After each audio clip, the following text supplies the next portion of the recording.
محمد معاذ نے انڈیا سے پوچھا ہے اگر گھر وغیرہ خریدنے کے لیے لون لیا ہو اور اس کو پورا کیے بغیر مر گئے تو کیا ہوگا؟ محمد معاذ بھائی، پورا کیے بغیر مر گئے تو چترول لگیں گے، عذاب قبر بھی ہوگا، آگے جہنم کی آگ بھی ہے۔ قرضہ لے کے مر جانا آسان بات نہیں ہے۔ نبی صلی اللہ علیہ وسلم نماز جنازہ نہیں پڑھاتے تھے اس شخص کا جس پہ قرضہ ہو، جب تک کوئی کفالت نہ لے لیتا، کوئی ذمہ داری نہ لے لیتا، کفیل نہ بن جاتا کہ یا رسول اللہ میں اس کی طرف سے قرضہ ادا کروں گا، تو آپ جنازہ پڑھاتے تھے۔ اتنا بڑا جرم ہے قرضہ ادا کیے بغیر مر جانا۔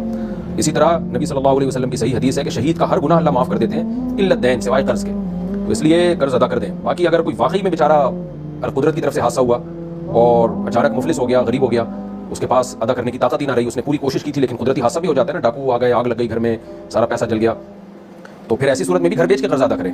لوگ پتہ کیا کر رہے ہوتے ہیں، لوگ کہتے ہیں کہ یہ صاحب میرے پاس آئے تو ان کا کاروبار میں نا کیا ہوا کہ کوئی نقصان ہو گیا تو ان کے 2-3 کروڑ روپے کے ان کے اوپر قرضہ چڑھ گیا، تو وہ کہنے لگے میں کہاں سے ادا کروں، ایکچولی میرے پاس گنجائش نہیں ہے، اور میں نے کہا آپ کا گھر کتنے کا ہے؟ 4-5 کروڑ کا ہوگا۔ میں نے کہا بیچ دیں آپ اس کو، کریں یار میں گھر بیچ دوں، میں تو روڈ پہ آ جاؤں گا۔ میں نے کہا نہیں، روڈ پہ نہیں آئیں گے آپ کرائے پہ رہیں آپ، ٹھیک ہے نا، کیونکہ آپ کی آمدن تو ہے نا، آپ کما تو رہے ہیں، تو آپ کرائے پہ رہیں آپ۔ تو وہ گھر بیچنے کے لیے تیار نہیں۔ تو لوگ سمجھتے ہیں کہ قرضہ ادا کرنے کی طاقت نہ ہونے کا مطلب یہ ہے کہ بہت زیادہ پیسے ہمارے پاس نہیں ہے۔ بھائی صاحب، آپ کو اپنا گھر بیچنا پڑے گا قرضہ ادا کرنے کے لیے، آپ کو اپنا جو کھانے پینے کا معیار ہے وہ گرانا پڑے گا، ضرورت کی چیز رکھیں، باقی سب قرضوں میں ادا کریں۔